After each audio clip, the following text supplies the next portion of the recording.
Bom dia, meu nome é Bruno Donadelli. Eu vou apresentar meu projeto sobre termometria ótica em capilares preenchidos com vidros luminescentes, um microdispositivo óptico de temperatura para o 28º Cicusp, e esse trabalho teve como orientador o professor Danilo Manzani. E bom, para falar sobre esse projeto é necessário falar sobre termometria ótica, que é o estudo da temperatura através das propriedades ópticas da matéria, e ele se baseia na conversão ascendente de energia, que é um processo pelo qual há absorção de um fóton de menor energia e emissão de um fóton de maior energia. Ele ocorre principalmente em íons lantanídeos por conta de haver sua camada F, né? E, e esse processo ocorre entre dois íons, um deles sendo o íon sensibilizador e o outro o íon ativador. O íon sensibilizador ele vai absorver energia de um fóton, de dois ou mais fótons, e transferir para o íon ativador, que então vai emitir essa energia não radiativamente, emitindo luz ultravioleta ou luz visível. A escolha dos lantanídeos Erbium e Terbium para esse trabalho foram por conta da sobreposição dos seus níveis de energia de emissão do Ytterbium e absorção do Erbium, e também o par de níveis de energia termicamente acoplados do Hebe e suas emissões então no visível em 525 e 548 nanômetros. E, e além disso, a escolha de uma matriz vítrea de fluoreto de ítrio e sódio foi por conta de sua baixa energia de absorção e alta estabilidade. Então, essa matriz vítrea de tetrafluoreto de ítrio e sódio dopada com os íons Hb e Tb vai possuir então uma altíssima eficiência de luminescência de conversão ascendente de energia. A primeira parte do procedimento experimental foi a preparação de nanopartículas de fluoreto de ítrio e sódio dopadas com íons Ytterbium e Erbium, né? E a primeira etapa foi a preparação de oleados de terras raras, em proporção 78 para 20 para 2 de ítrio, Ytterbium e Erbium. E a parte mais importante, que foi a coprecipitação desses oleados com os precursores, em que o crescimento do cristal foi feito com aumento de temperatura em 10 graus Celsius por minuto até 310 graus, onde manteve-se por uma hora. E então houve a precipitação das nanopartículas que foram finalmente dispersas em ciclo hexano. E o restante então foi a respeito da síntese das películas de poliuretano, em que utilizou-se o diisocianato H2MDI e o óleo de rícino em proporções 40-60 em massa, o DBTL como catalisador, e foram feitas amostras com e sem a dispersão de nanopartículas, e em que o procedimento consistiu em mistura de reagentes e catalisador, sob vácuo e agitação por poucos minutos, e essas poliuretanas foram vertidas em placas de vidro até a secagem.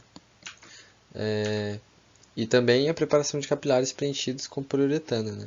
Que esse preenchimento foi feito com seringas de 1 ml, e isso foi necessário para observar a confiabilidade dessa inserção de nanopartículas quanto à sua homogeneidade dentro do capilar, né? Partindo para os resultados de discussão agora, vale lembrar que a síntese e caracterização dessas nanopartículas foram feitas no Japão, e 4 amostras foram obtidas de diferentes concentrações, e seus resultados de tamanho, tanto no DLS quanto no MET, estão na tabela abaixo. E essas caracterizações foram feitas para se ter certeza de que as nanopartículas formadas tinham sua forma hexagonal e não sua forma cúbica, porque a forma hexagonal ela tem intensidade de emissão cerca de 10 vezes maior que sua forma cúbica. Então isso é muito interessante para medidas de temperatura, né, conforme a intensidade. Sobre a síntese de películas de poliuretano e sua aplicação em capilares, foram feitas 7 amostras, 4 delas sem a dispersão de nanopartículas ainda, né?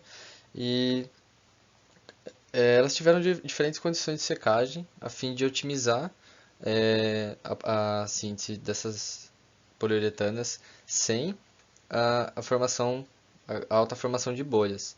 E somente as duas últimas obtiveram os melhores resultados, né? Ah, porque elas foram secadas sob a atmosfera de N2 e também sua síntese foi feita sob a atmosfera de N2. Então o procedimento inteiro foi sob essa atmosfera, que minimizou muito a formação de bolhas que foi possível fazer a caracterização posteriormente. E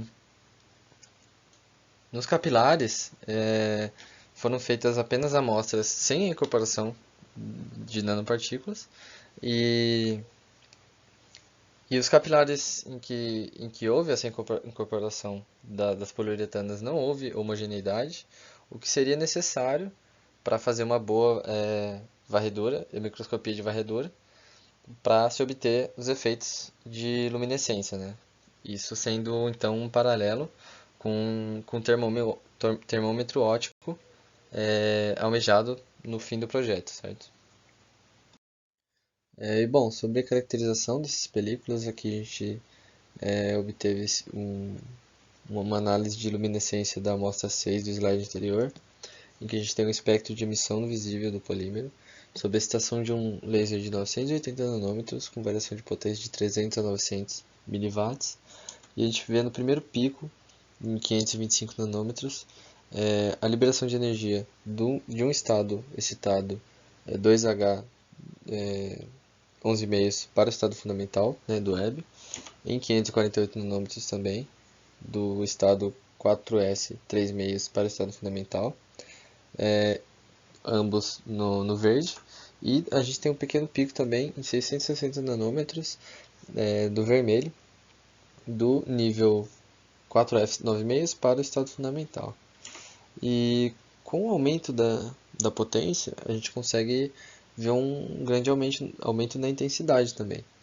E isso nos dá a informação de que há uma alta sensibilidade à temperatura das nanopartículas dopadas com os íons hérbio e térbio, né? E aqui a gente tem uma figura utilizando os dados da figura anterior sobre a variação da razão de intensidade de fluorescência entre as emissões no verde dos níveis de 500, que emitem 525 e 548 nanômetros em função do laser de 980 nanômetros com a variação de potência de 300 a 900 miliwatts.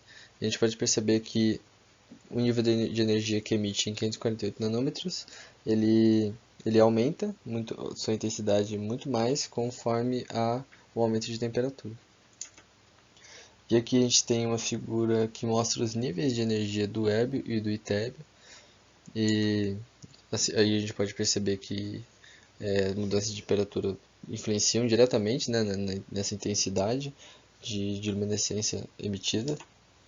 E nos comprimentos de onda 525 e 548 nanômetros, que é do verde, existem dois mecanismos de absorção de energia, né, de conversion do Webb.